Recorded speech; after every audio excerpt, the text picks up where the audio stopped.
গরমে যদি সবজি খেতে ভালো না লাগে তাহলে টক রেসিপি করে খান। আমি আমার আম গাছ থেকে কিছু আম পেড়ে খোসা ছড়িয়ে ধুয়ে পরিষ্কার করে নিয়ে আসলাম। পাশাপাশি কিছু পাকা তেঁতুল ভিজিয়ে নিলাম, সাথে কয়েক পিস বড় মাছের পিস নিয়ে নিলাম। কিছু মশলাও বেটে নিছি, এখানে আদা, রসুন, পেঁয়াজ, ধনিয়া, জিরে, সরষা একসাথে বেটে নিছি। তার ভিতরে কড়াই বসাই দিলাম, 1 কাপ তেলের ভিতর হাফ কাপ পেঁয়াজ কুচি দিয়ে দিলাম। পেঁয়াজের কালার এসে গেছে। এবার আমি যে বেটে রাখলাম মশলা সেটা দিলাম। 1 চা চামচ কাঁচামরিচ বাটা দিয়ে দিলাম, 1 চা চামচ হলুদের গুঁড়া দিয়ে দিলাম, স্বাদ মতো লবণ দিয়ে দিলাম। কিছুক্ষণ মশলা থেকে কেটে রাখা আমগুলো দিয়ে দিলাম, কিছুক্ষণ নেড়ে করে কষিয়ে নেব। চুলার আঁচ লোতে রেখে আমগুলো বেশ কিছুক্ষণ কষিয়ে নিলাম। আম সিদ্ধ হয়ে গেছে।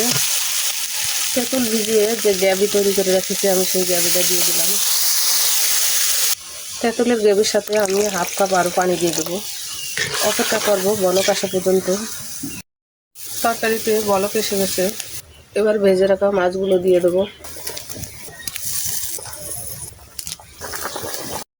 ঝোল অনেকটাই কমে গেছে, এবার আমি উঠাই নেব। আমি কিছু বাড়িতে লাগানো ধনিয়া পাতা দিয়ে দিলাম। আমার মতো এভাবে যদি সবাই টক ঝোল রান্না করেন আশা করি ভালোই লাগবে।